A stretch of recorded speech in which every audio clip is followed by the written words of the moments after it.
వర్షం పడుతుంది.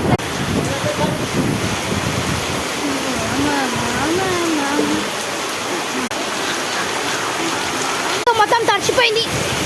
ఇదిగోండి ఫ్రెండ్స్, ఇట్లా వర్షం అయితే పడుతుందో మీరు చూస్తుండ్రు కదా.